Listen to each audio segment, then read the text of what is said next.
શ્રી કૃષ્ણાય નમઃ. શ્રી ગોપીજન વલ્લભાય નમઃ. જય શ્રી કૃષ્ણ વૈષ્ણવો, સ્વાગત છે તમારું કેટી કોમરેડ ચેનલમાં. ચાલો વૈષ્ણવો, આપણે સૌ સાથે મળીને આજના આ અલૌકિક સત્સંગનો લાહવો લઈએ.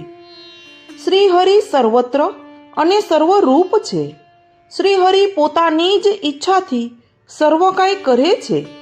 ભગવાનના ઘણા નામ છે, ઘણા કામો પણ છે. કોક ભક્તે ગાયું છે, હરિ તારા નામ છે હજાર, કયા નામે લખવી કંકોત્રી. નીત નીત બદલે મુકામ, કયા ગામે લખવી કંકોત્રી.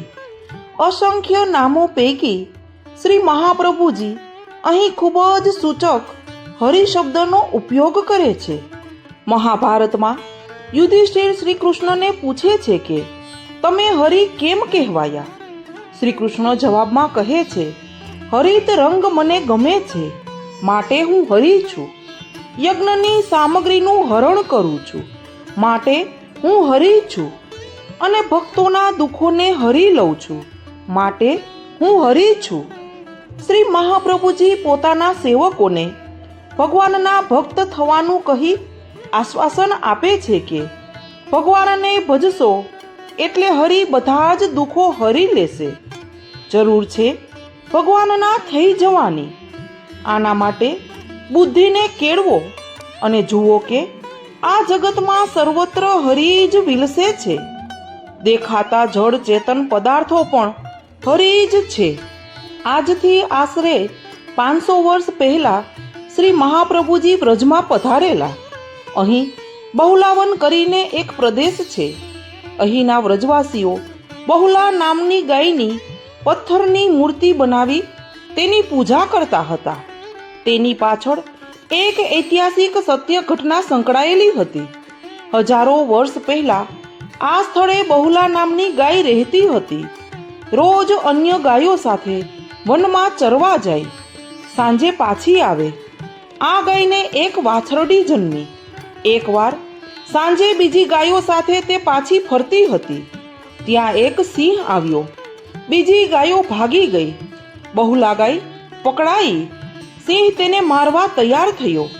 ગાયે કહ્યું, ઘરે મારું વાછરડું ભૂખ્યું થયું હશે, મારી રાહ જોતું હશે. તું મને છોડ, હું મારા વાછરડાને દૂધ પીવડાવી પાછી અહીં આવીશ. સિંહે ગાયને છોડી દીધી. ગાય ગઈ, વાછરડાને દૂધ પીવડાવી પાછી આવી. સિંહ ખુશ થયો. સિંહ રૂપે તે દેવતા હતા. ગાયની આવી સત્યતા જોઈ સિંહે તેને છોડી દીધી. ગામના લોકોએ આ બહુલા ગાયની પૂજા શરૂ કરી. સમય જતાં ગાય મરી ગઈ. ગ્રામજનોએ તે ગાયની મૂર્તિ બનાવી તેની પૂજા શરૂ રાખી. શ્રી મહાપ્રભુજી વ્રજમાં પધાર્યા ત્યારે વ્રજમાં મુસ્લિમ સુબાનું રાજ્ય હતું. મુસ્લિમો મૂર્તિ પૂજામાં નથી માનતા. તેથી હિન્દુઓને કનડવા તેને ફરમાન કર્યું કે આ પથ્થરની ગાય ઘાસ ખાય તો જ તેની પૂજા કરવા દો. શ્રી મહાપ્રભુજી બહલાવન પધાર્યા. પથ્થરની આ જડ ગાયમાં શ્રી મહાપ્રભુજીના સામર્થ્યથી તિરોહિત ચિદ અંશ પણ પ્રગટ થયો. ગાયને ઘાસ નાખ્યું પૂંછડાના ભાગે અને ગાય ફરીને મોથી ઘાસ ખાવા લાગી. નૃસિંહ પણ પથ્થરમાંથી પ્રગટ્યા. સચ્ચિદાનંદના ચિદ અંશમાંથી ચૈતન્યવાળી જીવ સૃષ્ટિ બની. જીવમાં સત અને ચિદ બંને અંશો છે. શ્રી મહાપ્રભુજી પોતાના સેવકોને આજ્ઞા કરે છે કે સર્વત્ર અને સર્વરૂપે શ્રી હરિ જ વિલસે છે. વ્યવહારમાં અને વ્યવસાયમાં જેના સંપર્કમાં તું આવે, જેમને તું મળે, તે દરેકમાં આ દ્રષ્ટિ રાખજે તો તને આનંદ મળશે. મારા સંપર્કમાં આવનાર વ્યક્તિઓ મારા તરફ ગમે તેવું વર્તન કરે, ભલે મને ન ગમતું કરે, મને અન્યાય કરે, પણ વાસ્તવમાં તે બધું મારી સાપેક્ષ દ્રષ્ટિને લીધે છે. નિરપેક્ષ દ્રષ્ટિથી તો આ બધા પ્રભુના અંશ છે. તેથી તેમના ગેરવર્તનથી મારે દુઃખી ન થવું જોઈએ.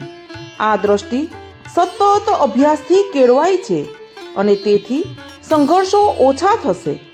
અગત્યની તો વાત એ છે કે આ જગત પ્રભુનું ક્રીડાંગણ છે. પ્રભુ તેમાં ખેલે છે, લીલા કરે છે. લીલા એટલે હર્ષપૂર્વક થતી પ્રભુની સહજ ચેષ્ટાઓ.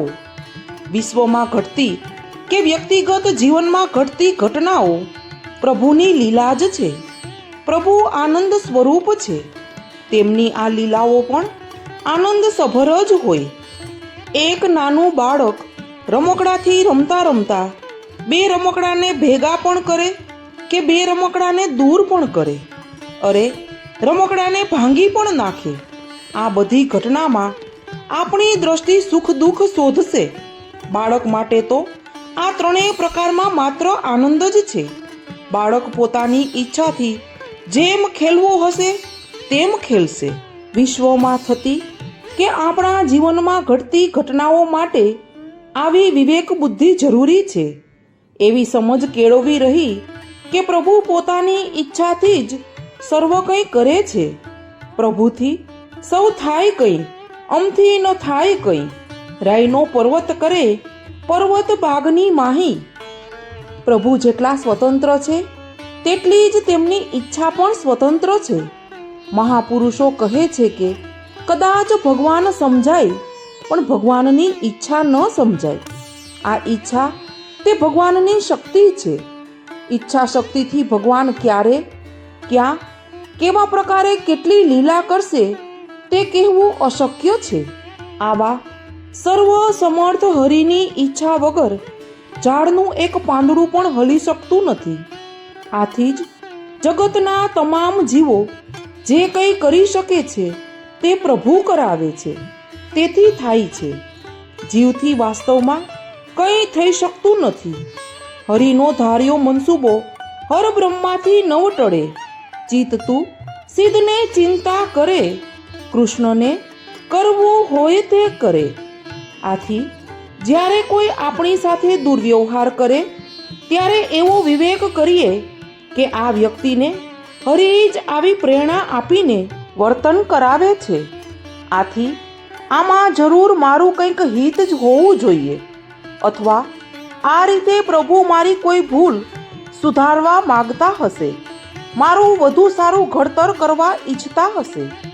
શ્રી મહાપ્રભુજી આ જ વાત પોતાના શુદ્ધાદ્વૈત સિદ્ધાંતમાં સ્વીકારે છે. કહે છે, નમો ભગવતે તસ્મૈ કૃષ્ણાયાદ ભૂત કર્મણે રૂપ નામ વિભેદેન જગત ક્રીડતી યો યતઃ. વૈષ્ણવો, આજના આ અલૌકિક સત્સંગમાં આપણે સૌએ એ જાણ્યું કે શ્રી ઠાકોરજીના ભક્તમાં વિવેક કેવો હોવો જોઈએ. જો વિડીયો ગમ્યો હોય તો વિડીયોને લાઈક, શેર અને સબસ્ક્રાઈબ કરો. બાજુમાં આપેલા બેલ આઇકન પર ક્લિક કરો, જેથી કરીને તમને આવા પુષ્ટિ માર્ગીય વિડીયોની નોટિફિકેશન મળતી રહે. સર્વે વૈષ્ણવોને જય શ્રી કૃષ્ણ.